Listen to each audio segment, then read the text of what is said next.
Clave de agua, canto de cigarra desde el pueblo de la lluvia, gotas de agua saltarinas. Muy buenas noches, bienvenidos a este segundo de Raíz Luna dedicado a las mujeres indígenas o campesinas, como ya se dijo, serán las protagonistas de esta séptima temporada. 13 de ellas desfilarán por esta sala de algodón y ojos de Dios. Hoy hablaremos con Celerina Patricia Sánchez Santiago, mujer integrante del pueblo de la lluvia, poeta, lingüista de Oaxaca. Ella es integrante del pueblo Ñusabi, al que conocemos como pueblo mixteco. Su historia de vida es la que está a punto de inundar sus pantallas. Huantojo Antiyolpaquin Pampanican Timitzelian. Bienvenidos.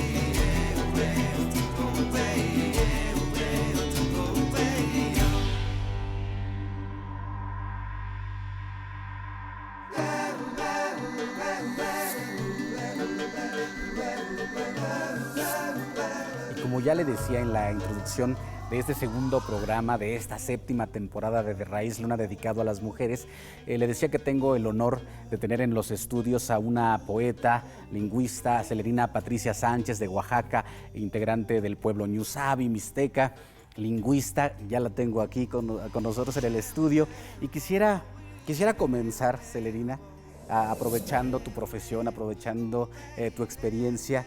Y quisiera preguntarte algo muy directo. ¿Lenguas o dialectos indígenas? Lenguas. ¿Por qué? ¿Nos podrías explicar? Bueno, históricamente en México se les ha llamado como dialectos, pero el término de dialecto más bien se refiere a una variante de una lengua. Entonces en México tenemos muchas lenguas y muchas también tienen sus variantes dialectales, y eso es lo correcto que tendría que ser un dialecto. Viene de una lengua más grande y que de esa lengua conforma como varios parientes, ¿no? Y sin duda eso es un mensaje para la gente que nos está mirando aquí en De Raíz Luna, en Canal 22. Siempre se nos ha dicho que una lengua indígena es un dialecto y le da una menor valía, pero en realidad no hay lenguas superiores a otras, ¿no?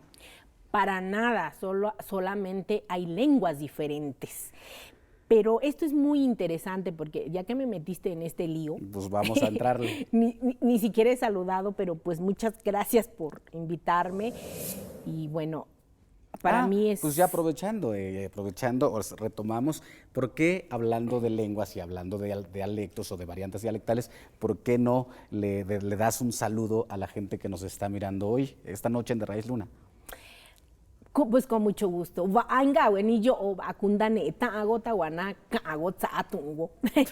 Es un poco qué bueno que estamos aquí, qué bueno que nos encontramos y que nos da la oportunidad de hablar de nuestra lengua, pero el asunto es mucho más complejo de lo que yo pudiera decir. ¿Por qué? Porque a lo mejor mucha gente está esperando que yo le diga buenas noches, ¿no? En mi lengua no hay buenas noches. Hay muchas formas de saludarse. 3 de ellos son los más marcados. Uno de ellos es el que cuando vas en el camino y encuentras a la persona es Takunibé, ¿no? ¿Qué significa? Takunibé es como qué bueno que existes, ¿no? Porque tampoco hay una traducción tal. Claro. Porque las traducciones en todas las lenguas, eso sí te puedo decir, hay una semejanza, se parece. Más bien acoplas la traducción de una a otra. Y el otro es cuando estás en tu casa, cuando llegas a la casa y están las personas y dice Ayeni, es como una introducción a decir, ustedes están en su casa o viven en su casa. Para la lógica de otra gente diría, ay, pues sí, ¿no? Porque ahí están. Pero para el pensamiento Ñusabi está perfecto, porque en realidad no vas encontrando a la gente caminando ni nada, sino está ahí en su casa. Los Ñusabi, nosotros los conocemos como mixtecos, se hacen también llamar como el pueblo de la lluvia. ¿Nos podrías platicar también por qué, Celerina? Yo creo que a la gente le interesaría por qué un pueblo puede venir de la lluvia. Esto es ancestral.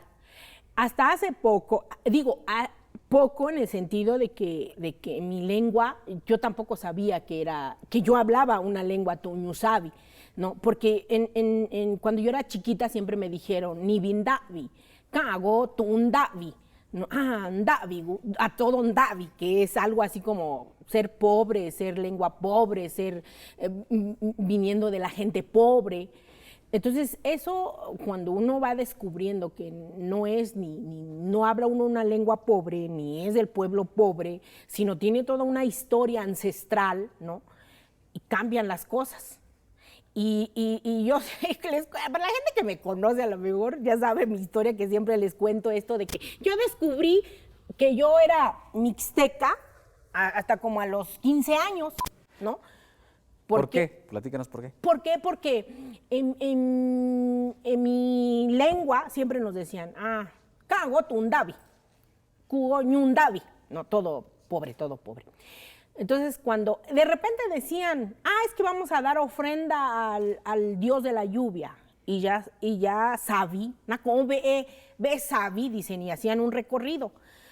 Pero no relacionas eso con que tú eres como hijo de la lluvia, porque tampoco esta historia te lo van cambiando. Entonces, cuando tú llegas a la escuela te dicen, pues hay muchas culturas, existieron en México, este México tan renombrado antiguamente, pareciera ser que somos mejor muertos que vivos. Entonces, esa parte de, sí, existieron los zapotecas, los mixtecas, las grandes culturas, bla, bla. Entonces, tú pasas en la primaria, bueno, antes se llevaba todavía historia, ¿no? A mí me tocó todavía esa parte, pero aún así, los mixtecos, pero ya no existen más, ¿no? Hicieron pirámides, fueron ahí junto con los zapotecos y no sé qué, y eran, manejaban, manobreaban muy bien el oro, la plata y esas cosas, pero ya no existen. Celerina, ¿hay una renuncia del Estado hacia los pueblos indígenas vivos? Digo, hoy en día, a lo mejor la gente que nos está viendo ya dirá, pues ya no tanto, pero antiguamente por supuesto que sí. Por supuesto que sí, y tiene que ver con una historia. Acuérdate que justo Fray Servando, Teresa de Mier, era el que decía, vamos a levantar al México antiguo. Y los que estaban en ese momento, estoy hablando de 1700, seguramente igual, ¿no? Porque digo yo, ahí sí tengo que meter mi cuchara como un parte de lo que he estudiado, cuando Francisco Pimentel hace todo un análisis y empieza a decir, en realidad estos indios sí tienen gramática, ¿no? Y entonces en realidad son inteligentes, porque mira, las lenguas que hablan hasta tienen orden, ¿no? Lo que pasa es que hay que educarlos porque son un poco salvajes, ¿no? Entonces, imagínate, estamos hablando de 1700 y fracción, ¿no? Entonces, y sale Fray Servando, Teresa de Mier, vamos a levantar México, ¿no? Con todos los que fueron, estas grandes pirámides, esos grandes que existieron. Imagínate desde ese entonces hasta ahorita que te estoy hablando, yo cuando estudié la primaria, los finales de los años 70, con principios de los años 80. Entonces, te dan esa historia de que sí existieron unos grandes salvajes en este mundo y que fueron, sí cierto, fueron grandes, pero ya se acabaron. Entonces tú eres Nibindavi, Kagu Dundavi. ¿Qué eso significa? Pues eres persona pobre, hablas una lengua pobre y ya. Ni eres siquiera mixteca. Entonces, pues sí, mira, qué interesante estos mixtecos que ya existían. Y tú te la pasas así, y cuando de repente dices, oye, ¿qué no los mixtecos eran los tatarabuelos y también hablaban esta lengua y como que tienen nuestra misma historia? ¿Qué pasó aquí? Y entonces empiezas a darte cuenta de que en realidad la historia no es como te la han contado ni como te la han querido contar. Y empieza otra historia. Y vamos a hablar de esa historia aquí en De Raíz Luna, porque estamos platicando con Celerina Patricia Sánchez, poeta, lingüista. Vamos a platicar de racismo, de discriminación, vamos a platicar del ser mujer, del ser Ñusabi y de ser un indígena o un náhuatl o un mixteco o un zapoteco en este país. De Raíz Luna estamos hablando ahora de mujeres indígenas. 13 mujeres desfilarán por aquí en De Raíz Luna. Amantsin Timocuepan.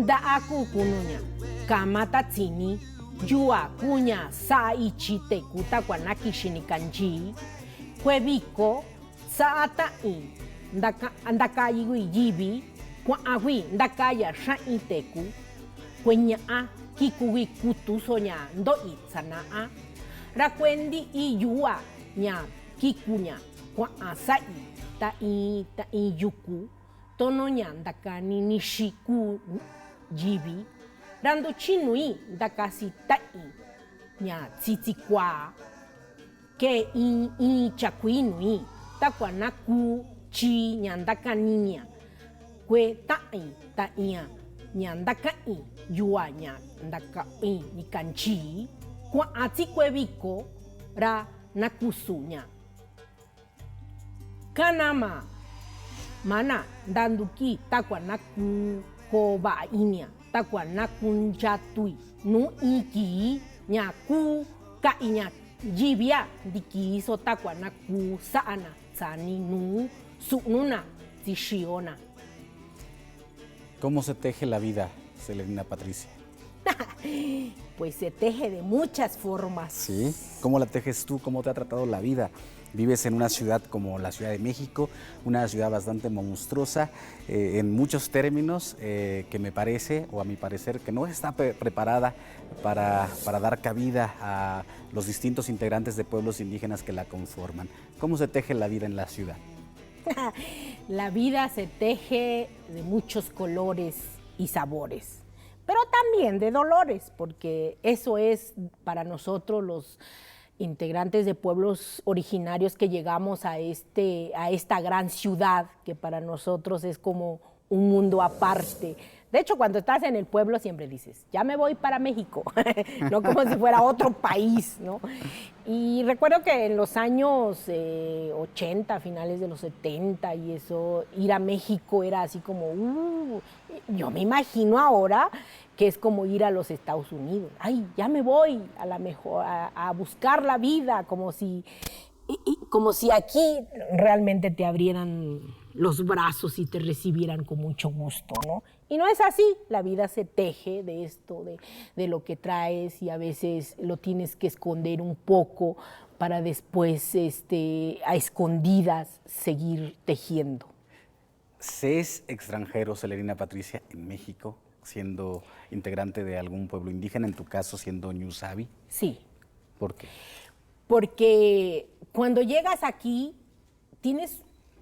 tanto tú tienes un total desconocimiento de lo que pasa en una ciudad como esta, o de una vida diferente como esta.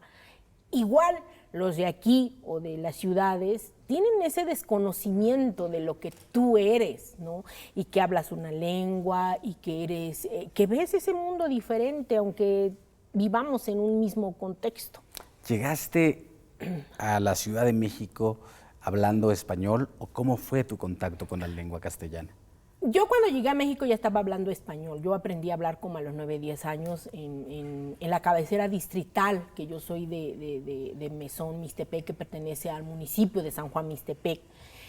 Pero por cosas de la vida nosotros tuvimos que emigrar más bien a la cabecera distrital, que es Santiago Juxtlahuaca, ¿no?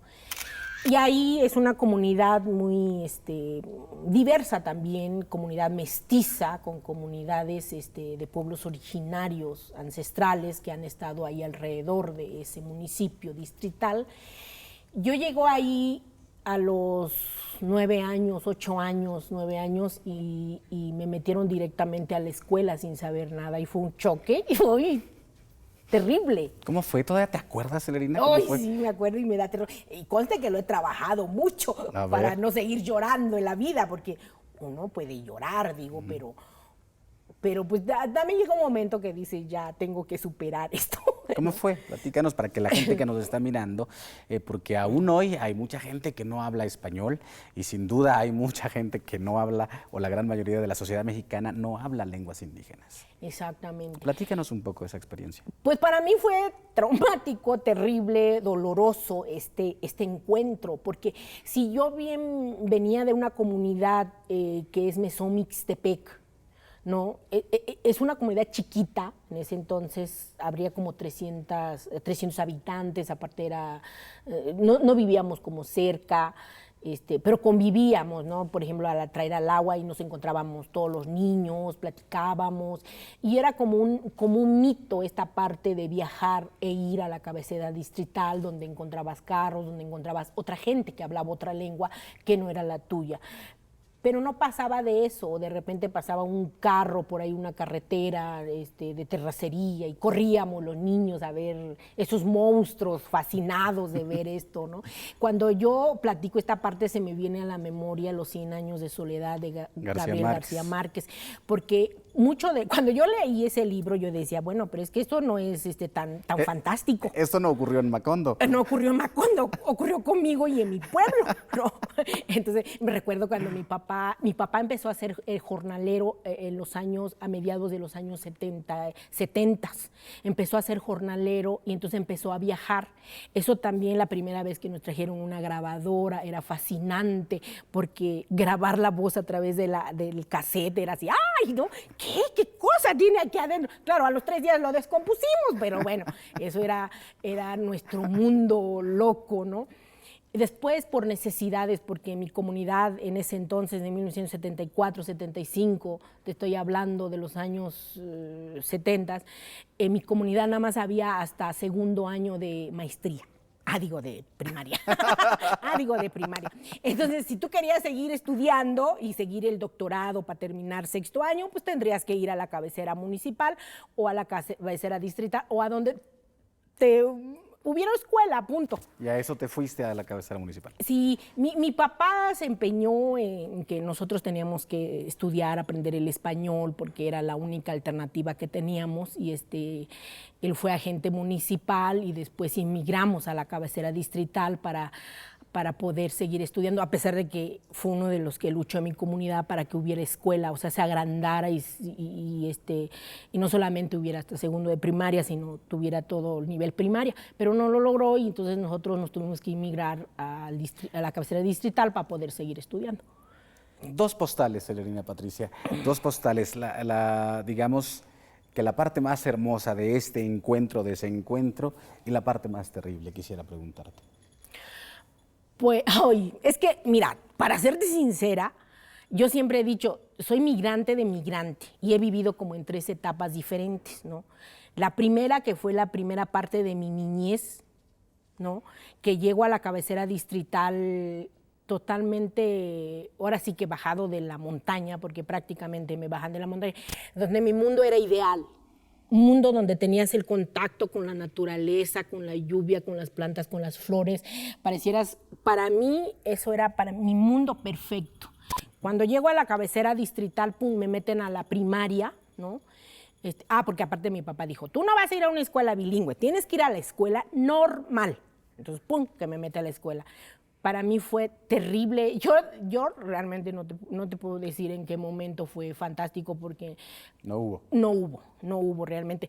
A lo mejor hubo en el sentido de que al llegar a vivir en una cabecera distrital, un pueblo mucho más grande, donde te acercaba mucho, por ejemplo, el agua, que era lo que nosotros caminábamos muy lejos para tener agua, y de repente caminar más cerca para tener el agua, eso para mí pues cambió un poco, ¿no? O ir inmediatamente al pueblo, eso también. Pero realmente, por ejemplo, en la escuela, y eso para mí fue horrible, porque fue un choque así, terrible, donde yo no te puedo decir, es que sí fue fantástico, bonito, hermoso, ¿no?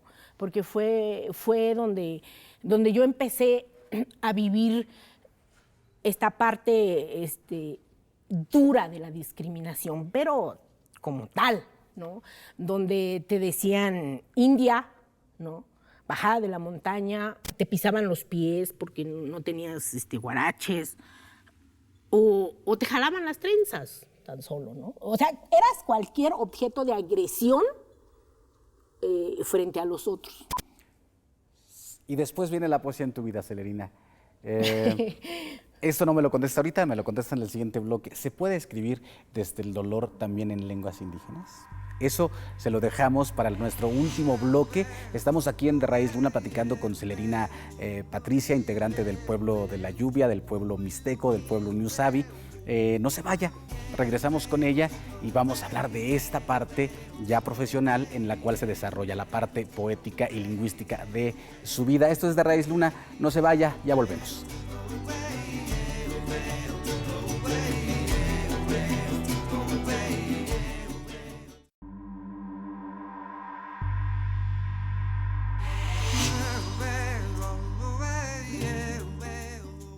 Y seguimos aquí en De Raíz Luna platicando con Celerina Patricia Sánchez, lingüista, poeta.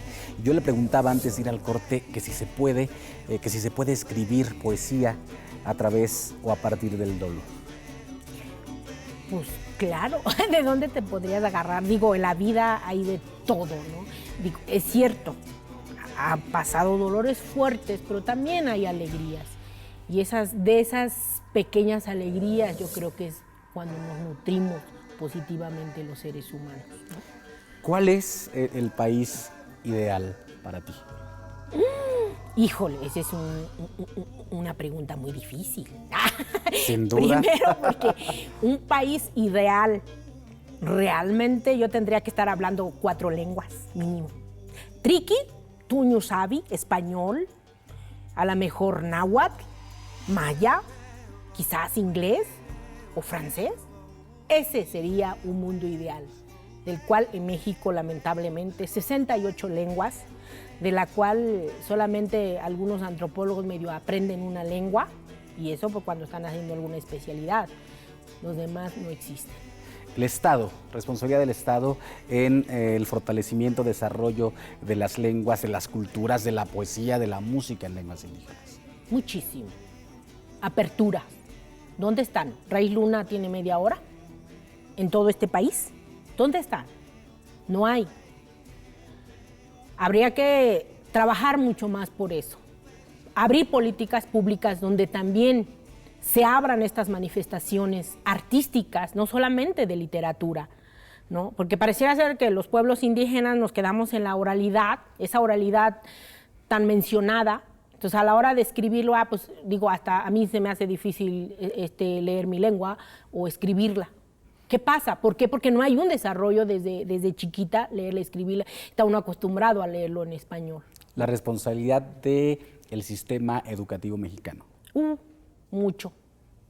Mucho. ¿Dónde está sustentado este país? No se supone que ya no, por fin nos reconocieron, porque éramos como hijos bastardos, pareciera ser. Nos reconocen el artículo 2, yo creo que una gran parte de este pueblo sabe que sucede en 1994, ¿no? Donde por fin estos hijos bastardos pasamos a ser de la Constitución. Sí, dicen ya basta, ¿no? A raíz del movimiento zapatista, ¿te refieres a eso? Sí, exactamente. Entonces, pero en la práctica no hay como tal. Seguimos siendo los feitos, los bastarditos que están ahí dando todavía lata. ¿Por qué? Porque el Estado tampoco ha creado como tales políticas, y creo que también nosotros no hemos como impulsado eso. Hay como partes, iniciativas, pero falta mucho más. ¿Qué tenemos que hacer al respecto, Celerina, nosotros como integrantes de pueblos originarios? Primero, exigir y aprender nuestra historia. ¿Quiénes somos? ¿Dónde estamos? ¿Realmente somos pobres? ¿Dónde está nuestra historia? Ahora sí que ¿quién nos parió? ¿Dónde está nuestra madre? ¿Dónde está nuestra raíz? Eso es lo importante, porque digo, estos procesos de historia que hemos tenido y nos queda claro que quien no sabe su historia no es nadie en la vida. Y es cierto, creo yo que con muchos integrantes de estos pueblos hemos tenido ese proceso, nos hemos escondido, ¿no? Tú me preguntabas qué pasó cuando yo llegué a la ciudad. Eso, nos escondemos, nos tapamos. ¿Por qué? ¿Qué no somos iguales? ¿No se supone que vivimos en un país multicultural, pluricultural? ¿Dónde está? Hoy en día se sigue haciendo y sabemos de muchos casos todavía que que nadie sabe de dónde viene, de qué lengua habla, y es muy frágil en ese sentido de sus violaciones de sus derechos humanos. Pues me quedo con eso, Celerina, se nos acabó el tiempo, como bien dices, cuando vamos agarrando carrera, esto se acaba, pero no me gustaría que te fueras sin que nos dieras un mensaje muy breve en tu lengua y una pequeña traducción también al español, como despedida para el público que nos está mirando aquí en De Raíz Luna, que bueno, este es nuestro segundo programa dedicado a la lengua ñusabi, al pueblo ñusabi, a la lengua mixteca, como podríamos maldecir los otros mexicanos. Bueno, tatsabi weniani kania kitsayu yo, ra nivi nya tsini so otsi nya nche programa yo, nya ku nivi sabi, se sabi, skwaweni njigun ubatsini njigwa ndakanini nishikwanzika tsago tawa naku ndakogo naku kukago ba naku kakago ba. ¿Y en español eso quiere decir? Pues muchas gracias a todos por haberme invitado y a toda la gente que sabe lo que yo estoy hablando en la lengua, que estudie, que analice, que piense en la lengua y que ande con orgullo, porque sabiendo nuestra historia vamos a saber quiénes somos. Pues me quedo con eso, Celerina Patricia, me quedo con eso. Muchísimas gracias, Tlaxcamati Pampa, Tihualahqui, Nicanti, Techpachaloco. Muchísimas gracias también a usted. Le estoy diciendo, Celerina, que le doy todas las gracias posibles por habernos acompañado en esta casa que se llama De Raíz Luna. Yo soy Mardonio Carballo, esto fue De Raíz Luna, segundo programa dedicado a mujeres indígenas, esta séptima temporada. Tlaxcamati Miak.